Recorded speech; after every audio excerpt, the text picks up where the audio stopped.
এই মুহূৰ্তত আহি পৰিছে এটা গুৰুত্বপূৰ্ণ খবৰ। যোৰহাটৰ বাইপাছত সংঘটিত হৈছে ভয়ংকৰ পথ দুৰ্ঘটনা। মটৰচাইকেল আৰু স্কুটিৰ মুখামুখি সংঘৰ্ষ। AS03V5169 নম্বৰৰ মটৰচাইকেল আৰু AS03AM 4487 নম্বৰৰ স্কুটিৰ সৈতে মুখামুখি সংঘৰ্ষ হয় বুলি জানিব পৰা গৈছে। দুয়োখন বাহনত থকা 4জন আৰোহী গুৰুতৰভাৱে আহত হয়। ইয়াৰে দুজনৰ অৱস্থা সংকটজনক। জনাই আছো এই মুহূৰ্তৰ এটা গুৰুত্বপূৰ্ণ খবৰ। যোৰহাটৰ বাইপাছত সংঘটিত হৈছে ভয়াৱহ পথ দুৰ্ঘটনা। স্কুটি আৰু মটৰচাইকেলৰ মুখামুখি সংঘৰ্ষত দুয়োখন বাহনত থকা 4জন আৰোহী গুৰুতৰভাৱে আহত হয়। ইয়াৰে দুজনৰ অৱস্থা সংকটজনক বুলি জানিব পৰা গৈছে।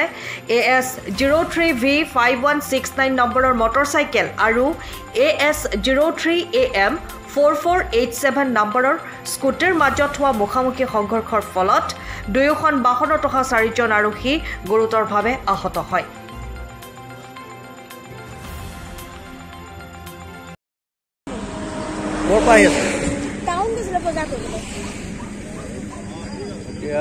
এওঁৰ নাম কি আছিলে?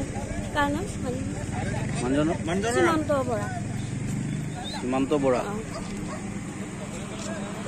হ'ব।